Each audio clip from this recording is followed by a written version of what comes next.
Imagine this. You wake up on a Sunday morning, the light slanting through the blinds like an accusation. You lie still for a moment, feeling the weight of something you can't quite name. It isn't sadness. No, that would be too simple. It's more like a slow erosion of self, a quiet unraveling beneath the surface of your carefully curated life. You've always been the person people turn to when they're hurting. You listen without judgment. You offer help even when it costs you. You smile when others are angry. You apologize when you haven't done anything wrong. You say, "I'm fine," even when you're not. You make space for everyone else's needs until there's nothing left of your own. And yet, the more you give, the less whole you feel. There is a strange loneliness in being loved by many, but truly known by none. You wear kindness like armor, politeness like a mask. People praise your generosity, your empathy, your grace under pressure. But inside, there is a growing hollowness. A question gnaws at you, one you try not to hear. If I'm everything everyone wants me to be, who am I underneath? It's a terrifying thought, isn't it? Because if you strip away all the smiles, all the sacrifices, all the effort to be liked and accepted, you might find yourself staring into a void. Not just emptiness, but something worse. A fear that maybe you were never really there at all. This is the paradox we rarely speak of, the cost of being too nice. We live in a world that glorifies niceness. We reward it with approval, affection, and social currency. We call it virtue. We mistake it for strength. But what if, beneath the surface, it's quietly destroying us? What if the very thing that makes us beloved by others is the same thing that erodes our soul? Carl Jung understood this danger better than most. He didn't romanticize goodness or kindness. He knew that the human psyche was not meant to suppress its full spectrum of being, that to deny parts of ourselves in favor of appearing acceptable leads not to peace, but to fragmentation. He warned of the shadow, the unconscious part of ourselves that holds everything we reject, suppress, or disown. And he knew that the nicer someone appears on the surface, the darker their shadow often becomes. Think about it. When we refuse to acknowledge our anger, resentment, or selfishness, they don't vanish.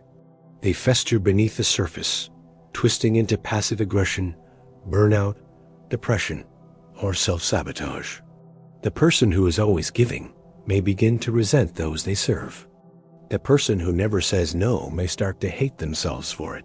The person who hides their darkness out of fear may find it erupting uncontrollably when they least expect it. Is it possible that the very act of trying to be good, trying to be too good, is the reason so many of us feel broken? Let's go deeper. Have you ever noticed how often the kindest people suffer the most? They are the first to forgive, the last to set boundaries, the ones who carry the weight of others' emotions while burying their own. They are praised for their compassion, yet punished by their own silence. They are seen as strong, but inside they feel weak because they have never learned to stand in their own truth. Jung called this phenomenon self-alienation. When we deny our authentic nature in favor of fitting into society's mold, we lose touch with who we truly are. Our inner world becomes a battleground where only acceptable parts are allowed to speak, while the rest are exiled. And exile has consequences. Because every time you say yes when you mean no, every time you pretend to be okay when you're dying inside, every time you sacrifice yourself for the sake of harmony, you betray the deepest part of your being. And betrayal, repeated enough times, becomes identity. So tell me this, if you spend your entire life being what others want you to be, how will you ever know who you really are? If you build your identity on the approval of others, what happens when that approval fades? And if you've spent years hiding your shadows, what do you think lies beneath them? The answer is waiting, but are you ready to face it? Because once you see it, you can never unsee it. And once you understand it, you can never go back. There is a war inside you. Not the kind of war with explosions and battlefields, but one fought in silence. A war between who you are and who you believe you should be. Between your instinct to survive and your desire to be loved. Between the raw, unfiltered truth of your nature and the polished mask you wear for the world. This internal conflict did not begin with you. It has been building for generations, woven into the fabric of civilization itself. It is written in the moral codes we inherit, in the expectations we absorb from childhood, in the quiet voice that tells us again and again, be nice, be good, be agreeable, and above all, don't make waves. But what if this voice is lying to you? What if the very values that society praises, the selflessness, the empathy, the constant effort to please, are not virtues at all, but mechanisms of control? What if they were never meant to elevate you, but to contain you? Carl Jung saw this trap long before it became invisible to most. He understood that human beings are not meant to live fragmented lives, where only select parts of the psyche are allowed expression, while others are buried. He called this repression the sin against the self, because it cuts you off from the totality of who you are. To Jung, the unconscious mind was not just a storage bin for forgotten memories. It was alive. A living force that held everything you had denied, rejected, or disowned. Every suppressed emotion, every forbidden thought, every shadowed impulse lived there, growing stronger in the dark. And the more you tried to be good, the more powerful these hidden forces became. He warned that those who refused to confront their shadows would eventually be consumed by them. That people who spent their lives pretending to be kind, gentle, and selfless would often find themselves overwhelmed by sudden outbursts of rage, depression, or self-destruction, because no part of the human psyche can remain dormant forever. The shadow does not stay buried. It waits, it festers, and when it finally erupts, it is often far more destructive than if it had been acknowledged from the beginning. Jung was not alone in this insight. Friedrich Nietzsche, another piercing observer of the human condition, spoke of the dangers of over-moralizing life. He argued that morality, when wielded as a weapon rather than a guide, becomes a form of self-imposed slavery. In Beyond Good and Evil, he wrote, underneath this reality and this caution of the highest caste, the opposite attitude develops to a certain ideal, the longing for an ecstatic mystery and a symbolic mythology, the hatred of the intellect, the cult of innocence.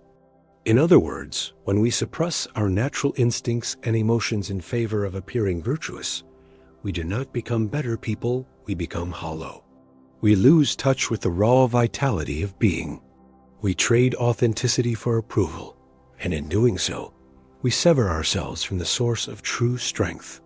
Arthur Schopenhauer, too, understood this paradox.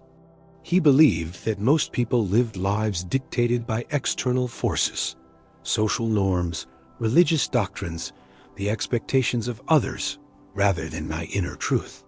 He saw niceness as a performance, a way of avoiding conflict rather than embracing clarity. To him, the truly wise person was not the one who smiled through suffering, but the one who dared to see reality as it was. Even Aldous Huxley, writing decades later, echoed this warning in Brave New World. He depicted a society where happiness was manufactured, where discomfort was medicated away, where people were conditioned to accept superficial harmony rather than face the complexity of real life. It was not tyranny by force that destroyed individuality, but tyranny by comfort. And yet, here we are, conditioned to smile even when we hurt, trained to apologize even when we've done nothing wrong, encouraged to say yes even when every cell in our body wants to scream no. We call it kindness. We call it compassion. But what if it's really just fear? Fear of rejection, fear of abandonment, fear of being seen as flawed, imperfect human. Jean-Paul Sartre, the existentialist philosopher, once said, "Hell is other people." But perhaps a deeper truth is this: hell is pretending to be someone you're not, just to be accepted by others. Because when you deny your own nature long enough, you begin to forget it. You lose the ability to distinguish between what you genuinely want and what you think you should want. Your desires blur, your boundaries dissolve, and soon you are living a life that feels increasingly alien, as though you are merely observing yourself from a distance, watching someone else play the role you were told to play. Viktor Frankl, a psychiatrist and Holocaust survivor, explored this idea in his book Man's Search for Meaning. He observed that even in the most dehumanizing conditions, those who retained a sense of personal meaning were the ones who survived. Not necessarily the strongest or the luckiest, but the ones who still believed in something greater than their circumstances. So what happens when you have no meaning left? When you have given so much of yourself to others that you no longer know who you are? You begin to rot from the inside. Your energy fades. Your joy disappears. Your resentment builds. And worst of all, you stop seeing yourself clearly. This is not weakness. This is not failure. This is the inevitable consequence of denying your full humanity, because you were never meant to be only light. You were meant to be whole. And until you embrace both your brilliance and your darkness, you will always feel incomplete. So ask yourself, are you living your life or simply performing it? Are you pleasing others or betraying yourself? And most importantly, if you stripped away all the masks, all the roles, all the expectations, who would be left? That question may terrify you. Good, because the only way forward is through. And now, the consequences of this silent war must be revealed. You think you are protecting yourself by being nice.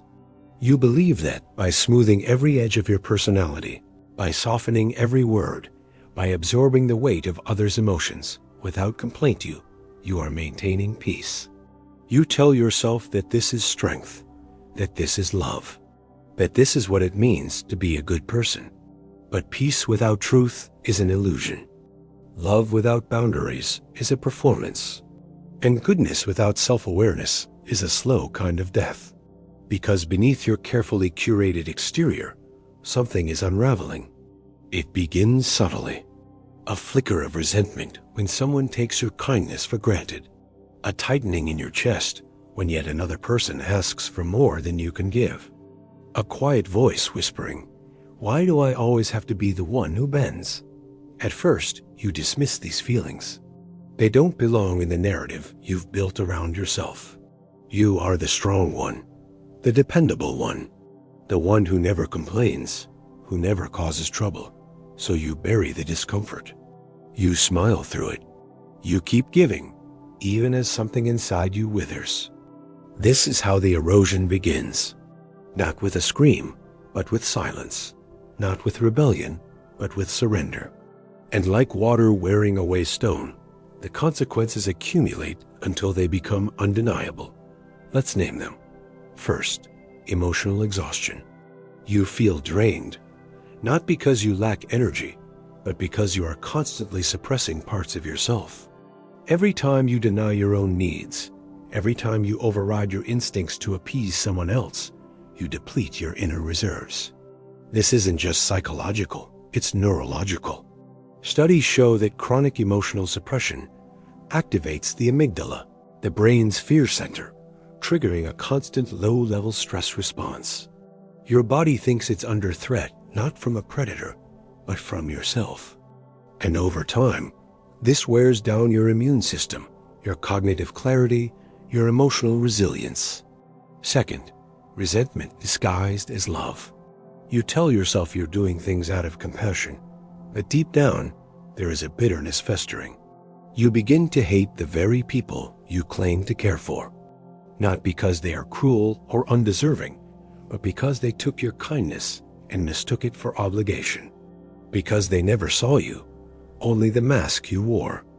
Jung warned about this. He said that those who refuse to acknowledge their own anger often end up expressing it in indirect ways, through passive aggression, illness, depression, or sudden outbursts that seem to come from nowhere. You may find yourself snapping at loved ones over small things or withdrawing emotionally without understanding why. Third, loss of identity. When you spend years shaping yourself to fit other people's expectations, you stop knowing who you really are. Your desires blur. Your boundaries dissolve. You no longer know what you truly want. You only know what you should want. And so you drift, going through the motions of life without ever feeling fully present. This is what Jung called psychic inflation, when a person becomes so identified with a role or persona that they lose touch with their authentic self. It's not just a spiritual crisis. It's a psychological one, and it leaves you vulnerable to manipulation, codependency, and existential despair. Fourth, self-betrayal. Every time you say yes when you mean no, every time you pretend to be okay when you're dying inside, you betray the deepest part of yourself. And betrayal repeated enough becomes identity. You begin to see yourself as weak, as unworthy of respect, as someone who exists to serve rather than to thrive. This is not humility. This is self-erasure. Fifth, the paradox of approval seeking. You crave validation, yet the more you seek it, the less real it feels. Because true connection cannot exist without honesty.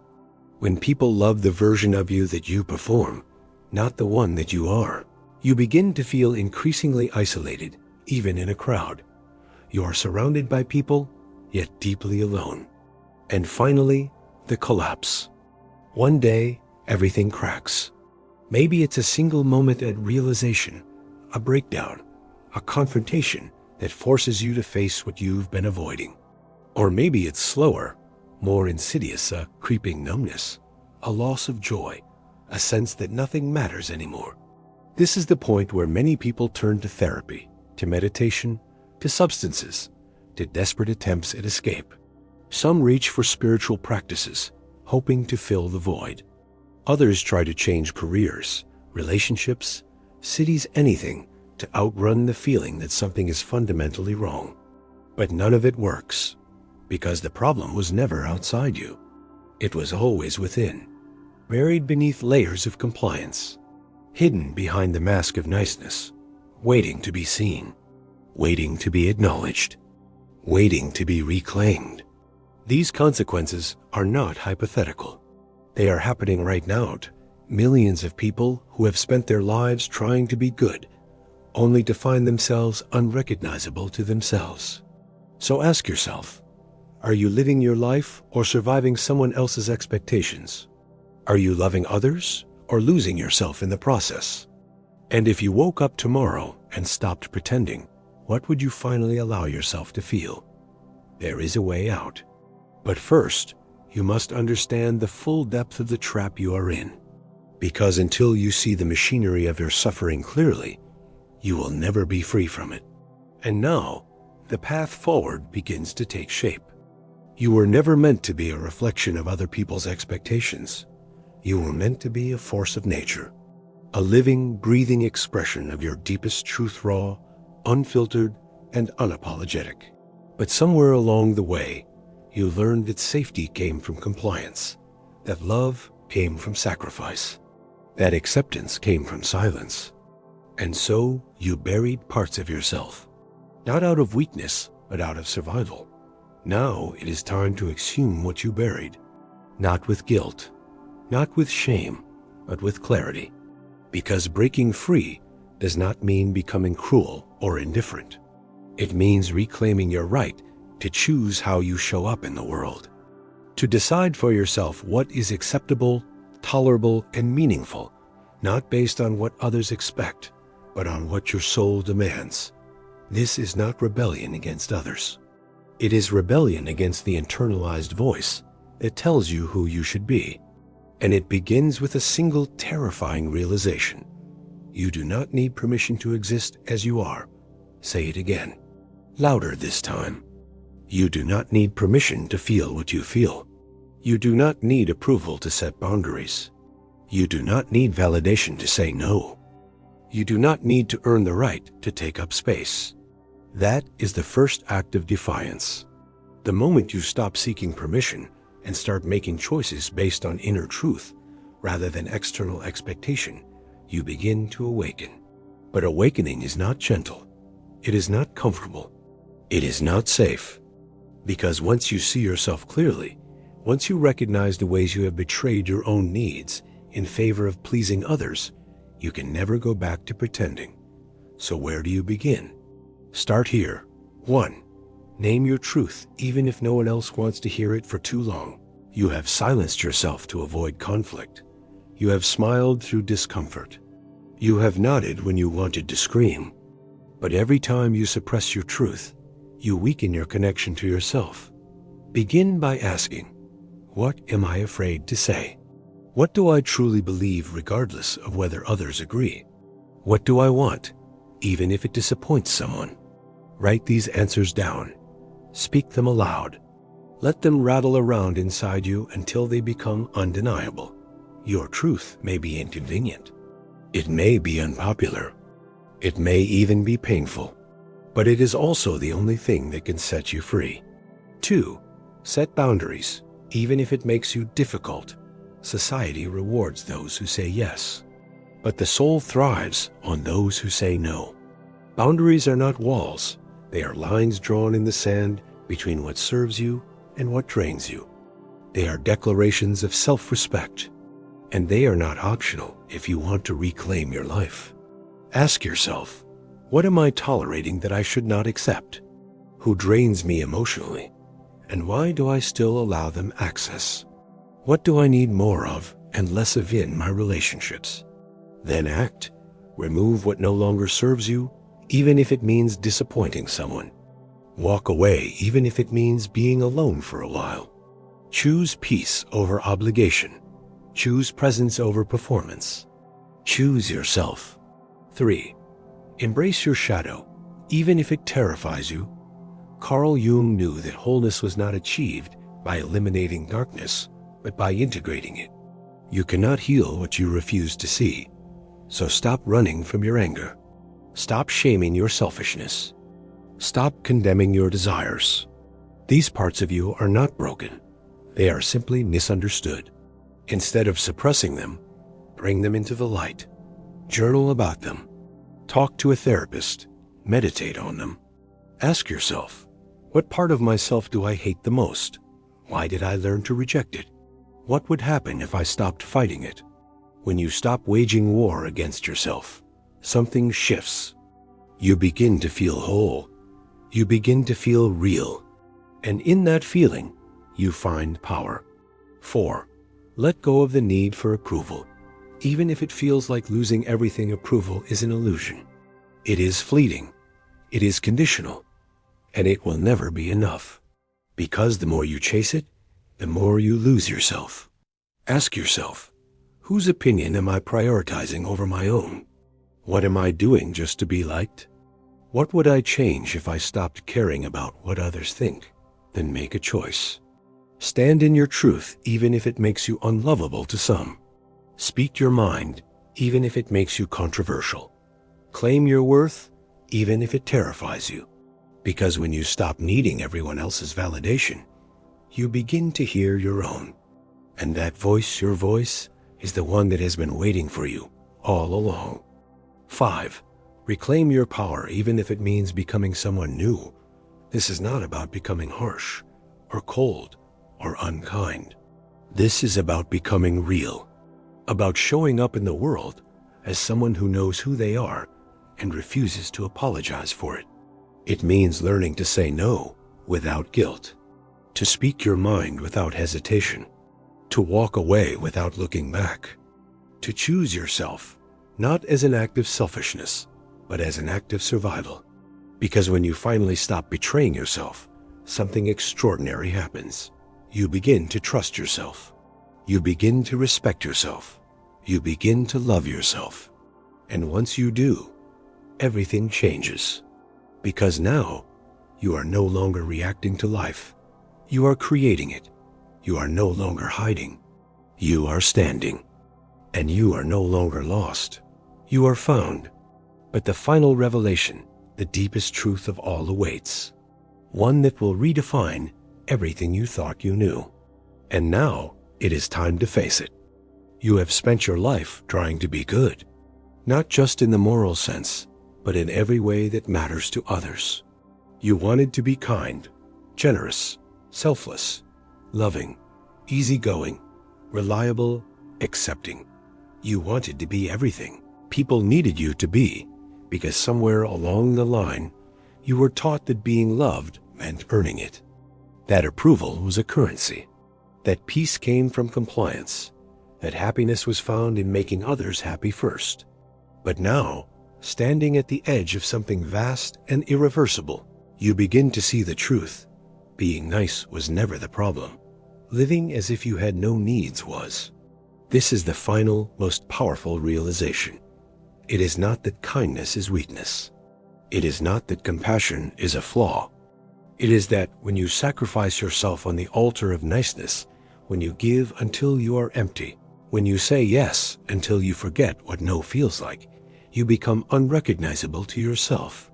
And when you can no longer recognize yourself, you lose the only thing that truly belongs to you: your sovereignty, your agency, your soul. Because here's what they never told you.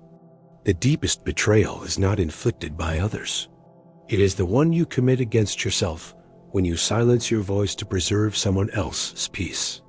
And once you understand this, that your suffering did not come from loving too much, but from loving without limits, you begin to see the entire structure of your life differently. Suddenly, the exhaustion makes sense. The resentment becomes visible. The self-betrayal stops being invisible. And for the first time, you ask yourself, what if I am not broken? What if I was simply living a lie I was never meant to carry? This is the moment where everything shifts. Because now, you know that you were never meant to be small. You were never meant to shrink to fit into other people's expectations. You were never meant to apologize for existing. You were never meant to earn love through performance. You were never meant to bury your darkness so deeply that it turned into poison. And you were never meant to spend your life trying to be liked when what you really needed was to be known, truly known, even in your complexity, even in your contradictions, even in your imperfections. Because the real tragedy is not that people didn't see you, it's that you stopped seeing yourself. And now, as the fog begins to lift, you realize something even more profound. You don't need to change who you are. You need to stop pretending you're someone you're not. That is the ultimate rebellion. Not against others, but against the internalized voice that has dictated your worth for far too long. So let it go. Let go of the belief that you must always be agreeable. Let go of the idea that conflict is failure. Let go of the illusion that being liked is more important than being real. Let go of the fear that if you speak your truth, people will leave. Let go of the notion that your value lies in how much you give, because none of it is true. You do not have to earn love. You do not have to justify your existence. You do not have to erase your needs to make space for others. You do not have to suffer silently to prove your strength. You do not have to apologize for being human. And above all, you do not have to pretend anymore. Now you get to choose to live with integrity, to stand in your power, to set boundaries without guilt, to walk away without looking back, to say no and mean it, to say yes and mean that too, to be kind not because you have to, but because you want to love not out of obligation, but from abundance, to forgive not because you owe it to anyone, but because you are ready, to heal not because you are broken, but because you are whole enough to face your wounds. This is not selfishness. This is self-respect. This is not isolation. This is individuation. This is not rejection of others. This is reclamation of self. And once you cross this threshold, once you step fully into the truth of who you are, you will never again settle for less than what you deserve. You will never again betray yourself for the sake of harmony.